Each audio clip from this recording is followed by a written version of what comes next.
یہ وہ جو عالمی مبلغ ہے آپ کا، وہ تو خیر اب انشاءاللہ اس کی حقیقت واضح ہو گئی ہے. اب تو سب بولنے لگ گئے. پہلے ہم مجرم تھے، اب بڑے بڑے مجرم کٹھے ہو گئے. لوگ کہتے توبہ، طارق جمیل کے خلاف اس نے بات کی ہے، ہاں تبلیغیوں کے نبی کے خلاف، بنڈیوں کے پیغمبر کے خلاف بات کی،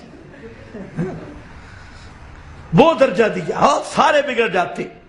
اب ماشاءاللہ اب جو نئے نئے کام کر رہا ہے تو اب سارے بول رہے ہیں، تو انشاءاللہ اور بھی کام نکھرے گا، بات ہمارے والی آئے گی انشاءاللہ. تو وہ بھی بڑا رو کر بیان کرتا ہے، عرابی آ گیا، آپ کی قبر مبارک پہ سر میں مٹی ڈالی. عرابی آ گیا، وہ عرابی تھا یا خود مولوی صاحب تھے؟ میں نے کہا عرابی آ گیا، صحابی کیوں نہیں آیا؟ عرابی آ گیا، صحابی کیوں نہیں آیا؟ حالانکہ یہی صحابہ آپ کی زندگی میں آپ سے دعا کروایا کرتے تھے. یہ میں دکھاؤں گا، آپ کی زندگی میں صحابہ آپ کے پاس آتے اور دعا کی درخواست کرتے، لیکن بعد وفات کے باوجود ضرورت کے ضرورتیں پڑتی رہی، لیکن کوئی ایک صحابی ابو بکر، عمر، عثمان، علی، ان سے بڑا وفادار کون ہے؟ ذرا ثابت کرنا کہ ابو بکر صدیق گئے ہوں میرے نبی کی قبر پر دعا کروانے کے لیے، فاروق اعظم گئے ہوں میرے پیغمبر کی قبر پہ دعا کروانے کے لیے، حضرت عثمان گئے ہوں میرا پیر علی رضی اللہ تعالیٰ عنہ وہ گئے ہوں حضرت نبی کریم علیہ السلام کی قبر پہ دعا کروانے کے لیے، حضرت عبداللہ ابن مسعود گئے ہوں، ابن عباس گئے ہوں، ابی ابن کعب گئے ہوں. یہ بڑے بڑے جلیل القدر محدث صحابہ، مفسر صحابہ، ان میں سے کوئی گیا ہو. حالانکہ یہ میں ثابت کرتا ہوں کہ آپ کی زندگی میں میرے نبی کے صحابہ آپ سے دعا کروایا کرتے تھے.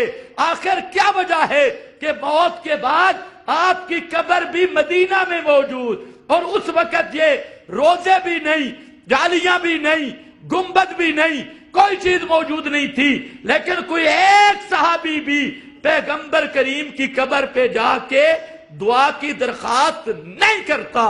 آخر اس کی وجہ کیا ہے؟ توجہ ہے؟ صحابہ نے یہ آیت پڑھی تھی یا نہیں پڑھی تھی؟ یہ آیت میرے نبی کے صحابہ نے چنگی سمجھیے یا تواڈے مفتی صاحب چنگی سمجھیے؟ صحابہ یہ آیت پڑھ رہے ہیں. اٹھا بخاری، حضرت فاروق اعظم کے دور میں کات پڑ گیا، کات پڑا، بارشیں بند ہو گئی. فاروق اعظم آئے، ایک طرف میرے پیغمبر کی قبر جس نے مسجد نبوی دیکھی ہے، اس کے ساتھ ایک مسجد الغمامہ ہے، چھوٹی سی جگہ ہے، الغمامہ عیدگاہ ہے، وہ بالکل قریب چھوٹی چھوٹی چند مساجد، ایک اس میں الغمامہ عیدگاہ ہے، ادھر آپ کی قبر مبارک.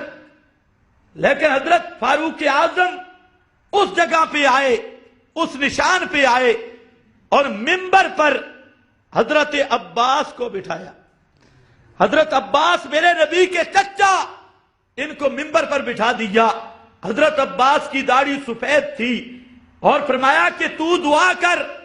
چچا جی آپ دعا کریں اور ہم اس پہ آمین کہیں گے.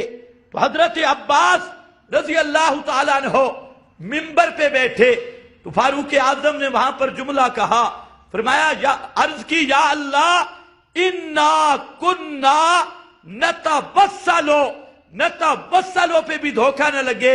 محدث کبیر علامہ انور شاہ صاحب رحمہ اللہ نے یا مانا کیا نتوسلو بے دعائے نبی کا.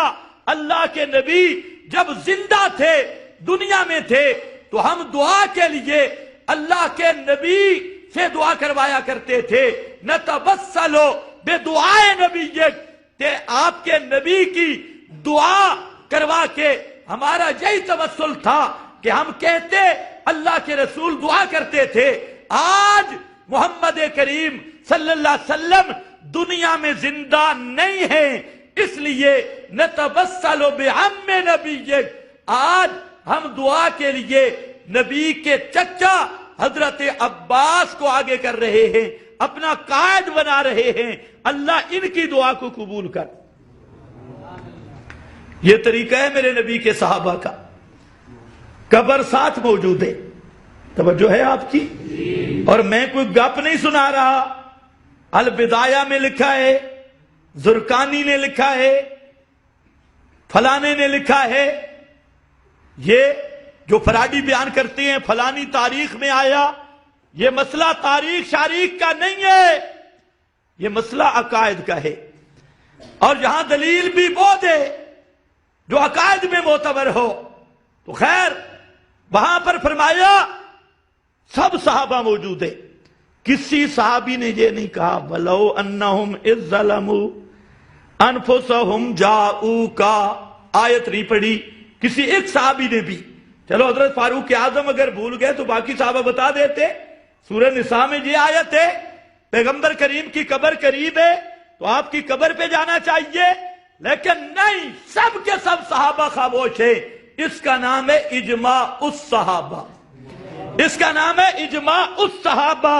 امام نے ایسی بات نہیں کی کہ جو اس آیت کو قبر پہ فٹ کرتا ہے، یخالفون اجماع الصحابہ والتابعین، یہ صحابہ کے اجماع کے خلاف، تابعین کے اجماع کے خلاف۔ اور وہاں پر بھی کیسے دعا کرتی ہیں؟ حضرت عباس دعا کرنے لگے، فاروق اعظم دیگر بھی دعا کرنے لگے، تو ابھی تک حضرت عباس منبر سے اترے نہیں تھے، اللہ نے بارش کا سلسلہ پہلے شروع کر دیا۔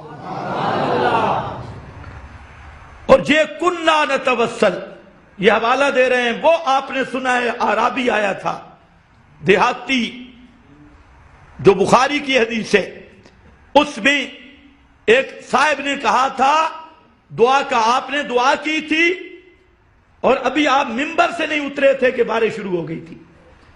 خیر، جہاں جی اعرابی آ گیا، آپ کی قبر پہ لیٹنیاں لگائیں، لیٹنے لگی، سر میں مٹی ڈالی اور پھر چند اشعار پڑھے۔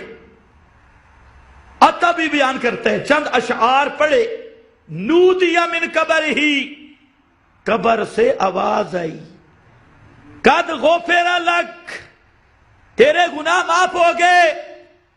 میں نے کہا مولوی طارق صاحب کچھ حیا بھی ہونا چاہیے، اس روایت کی کچھ سند بھی ہے، سند بھی ہے۔ حیثم کون ہے؟ جو کذاب رابی، جھوٹے اور کذاب رابیوں کی کذاب و روایت بیان کرنے سے شرم کرو۔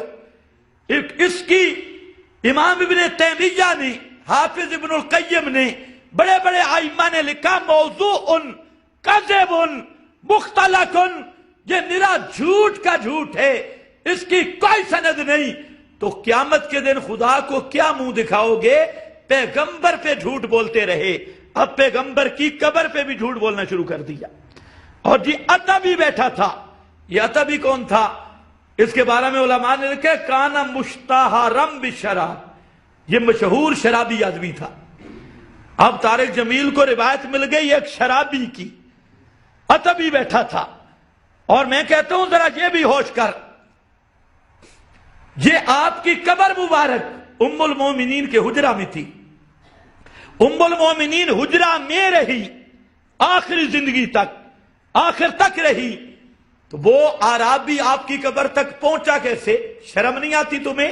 وہاں تو صحابہ کو بھی اگر آنا ہوتا تو پہلے ام المومنین سے اجازت لیتے، اور تو کہتے اعرابی پہنچ گیا، سر میں مٹی ڈالی، لگتا ہے کہ اس نے 4 مہینے لگائے ہوئے تھے، سر میں مٹی ڈالی، فلاں کیا، نرا جھوٹ۔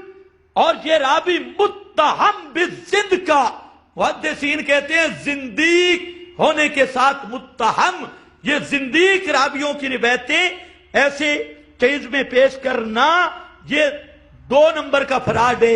اس لیے یاد رکھ لو کہ یہ روایات چند وہ بھی موضوع من گھڑت جن کا نہ اگ نہ پچھ، ان کو پیش کر کے تو ہم ان سے پوچھتے ہیں پہلے یہ متعین کرو کہ تمہارا مستدل آیت ہے یا روایت ہے۔ اگر تمہاری دلیل آیت ہے تو لاؤ ایک آیت جس میں یہ ہو کہ انبیاء صالحین کی قبور سے طلب دعا یا دعا کروانا یہ ثابت ہوتا ہو کسی پیغمبر نے پیغمبر کی قبر سے دعا کروائی ہو، یا کسی صحابی معروف نے کسی نبی کی قبر سے جا کے دعا کروائی ہو، تو یا تابعی یا 4 اماموں میں سے کسی امام نے۔ لیکن میں پوری تحدی سے کہتا ہوں نہ آپ کو انبیاء کی سیرت سے یہ بات مل سکتی ہے، نہ صحابہ کی سیرت سے یہ بات مل سکتی ہے، نہ تابعین کی سیرت سے یہ بات مل سکتی ہے۔ رہ گئے متاخرین، سیوطی، سبکی اور ایسے لوگ، یہ خود مقلدین ہیں۔ مقلد کا قول فروعات میں بھی حجت نہیں ہوتا کہ جائے کہ عقائد میں پیش کیا جائے فلانے بابے نے یہ لکھا، جہاں بابے شابے نہیں چلتے، جہاں اگر دلیل لانی ہے کتاب اللہ سے لا، دلیل لانی ہے سنت محمد مصطفیٰ سے لا، اور دلیل لانی ہے میرے نبی کے صحابہ سے لا۔ وآخر دعوانا الحمدللہ۔